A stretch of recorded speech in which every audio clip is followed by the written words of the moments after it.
Hola a todos, hoy les hablaré acerca de los linfomas cutáneos. En primer lugar, es preciso mencionar que se trata de una entidad clínica que cursa con tumores malignos del sistema linforeticular. El grupo más grande de estas neoplasias está constituido por los linfomas no hodgkinianos, que comprenden una serie de enfermedades heterogéneas cuya característica común es una expansión monoclonal de células B o T. No obstante, presentan diferencias en sus patrones histopatológicos, en su comportamiento biológico y en su curso clínico, que van desde enfermedades indolentes con una larga supervivencia y pocas posibilidades de curación, hasta tumores agresivos de evolución rápida con corta supervivencia pero con posibilidades de curación. En cuanto a la clasificación de los linfomas cutáneos, existen dos formas diferentes de clasificarlos. Ambas se superponen e incluyen la clasificación de la Revisión Europeo-Americana de Linfoma, por sus siglas, la clasificación real, como pueden observarla en la imagen, y en segundo lugar, la más utilizada en la actualidad, la clasificación de linfomas cutáneos de la Organización Europea para la Investigación y el Tratamiento del Cáncer, por sus siglas EORT. Ambas se basan en la combinación de criterios clínicos, histológicos, inmunohistoquímicos y genéticos de los linfomas cutáneos. Particularmente nos centraremos en el estudio de la micosis fungoide, del síndrome de Sézary y de la papulosis linfomatoide. En cuanto al diagnóstico, se realizará en función de diversos parámetros, que incluyen, en primer lugar, la clínica.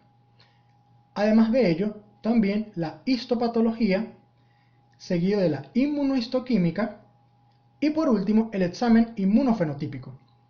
En el linfoma cutáneo de células T, el método diagnóstico clave es el histopatológico, que evalúa las lesiones cutáneas al microscopio óptico mediante la tinción con hematocilina y eosina. En el diagnóstico inmunohistoquímico, la aplicación de los anticuerpos monoclonales al estudio y la clasificación de los linfomas logró una transformación radical en la concepción y manejo de estas enfermedades, que ayudó a reconocer nuevas entidades y favoreció el surgimiento de nuevas clasificaciones. Por otra parte, el estudio inmunofenotípico de los mismos procesos linfoproliferativos tiene como objetivos fundamentales tres premisas, que incluyen determinar la naturaleza hematológica del proceso neoplásico, además definir la línea BOT del proceso linfoproliferativo y por último determinar factores pronósticos de progresión. Como preámbulo, es preciso comentar de qué se trata los linfomas de ambas líneas linfocitarias, iniciando con los linfomas de células B. Este se presenta como proliferaciones clonales de linfocitos B perfectamente diferenciados de un compromiso cutáneo secundario o de los linfomas nodales. Tanto en la clínica como en el pronóstico tienen diferentes tratamientos y además diferencias en las translocaciones cromosómicas específicas y en la expresión de oncogenes y secuencias virales. Consecuentemente, son un tipo distintivo de linfomas clínica y biológicamente. Hablando de los linfomas de células T, suelen presentarse como lesiones polimorfas, tipo máculas y placas eritematoescamosas, con áreas eczematosas o tumores con tendencia a ulcerarse. La historia de la dermatosis es larga, con periodos que van de 5 hasta 20 años aproximadamente. Ahora bien, ya hablando de la micosis fungoide, esta se describe como la forma más frecuente del linfoma cutáneo de células T. La enfermedad evoluciona en tres estadios, que incluyen macular, en placa y el estadio tumoral. La extensión de la enfermedad puede ser variable, así como la afectación visceral y en las formas iniciales, maculares y en placa, presentar un curso progresivo muy lento. Vamos a conocer cada una de las formas clínicas de la patología, iniciando con el estadio macular o eczematoso, que se caracteriza por máculas eritematosas de tamaño variable, cubiertas de escamas finas y pequeñas, generalmente muy pruriginosas. Existe una forma en la cual las lesiones adoptan la morfología de la huella digital. Esta fase puede durar meses o más de 20 años.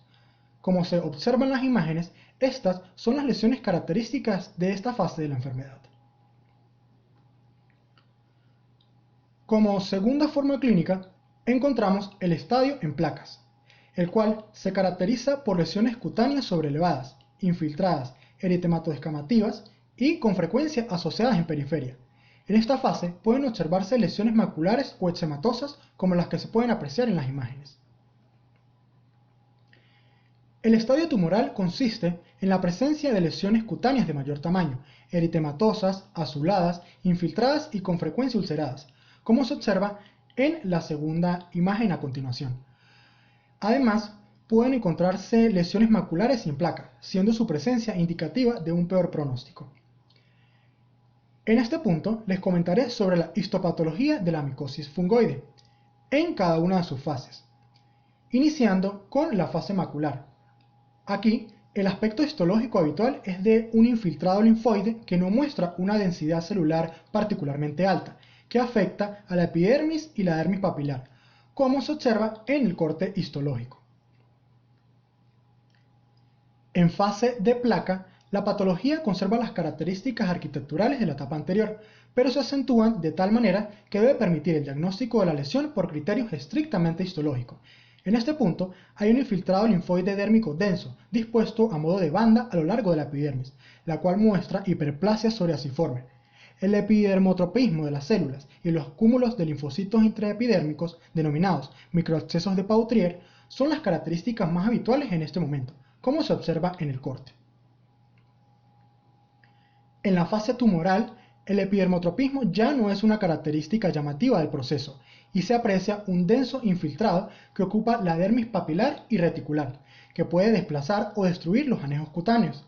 Las células linfoides son de tamaño pequeño o intermedio, con núcleos irregulares como se aprecia en el corte histológico. En cuanto al perfil inmunohistoquímico habitual de las células de la micosis fungoide, encontramos CD2, CD3, CD4 y CD5 positivos, CD7 y CD8 negativos y CD45RO positivo.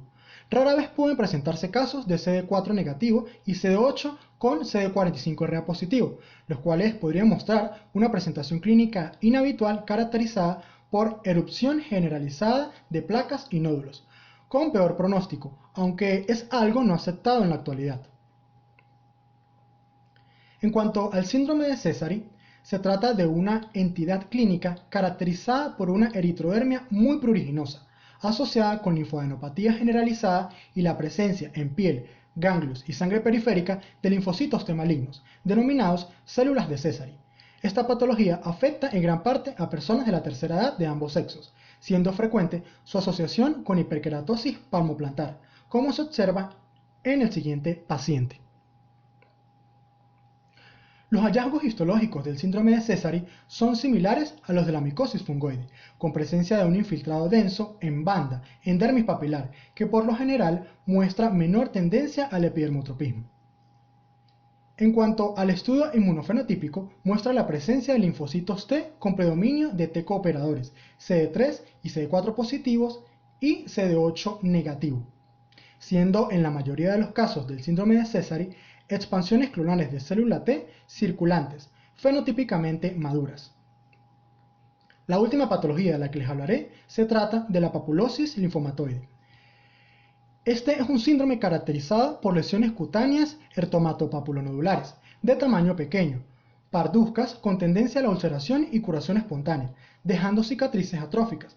Afecta principalmente a adultos jóvenes con presencia de una erupción generalizada de pápulas o nódulos pequeños. En cuanto al estudio histológico de la papulosis linfomatoide, demuestra un denso infiltrado dérmico compuesto por células T atípicas y una celularidad acompañante variable, con neutrófilos, eosinófilos, macrófagos y linfocitos pequeños, como se observa en el corte. En este punto les comentaré sobre el tratamiento de cada entidad clínica en particular, iniciando con la micosis fungoide. En ella, las fases iniciales tienen un buen pronóstico. Cuando existe únicamente afectación cutánea, se obtienen buenos resultados implementando corticoides tópicos y fototerapia, que puede estar asociada con interferón alfa. Y ya en las fases avanzadas se utiliza la quimioterapia y radioterapia, además de la irradiación corporal total con haz de electrones, que presenta una elevada respuesta, pero esta última se asocia con múltiples efectos colaterales.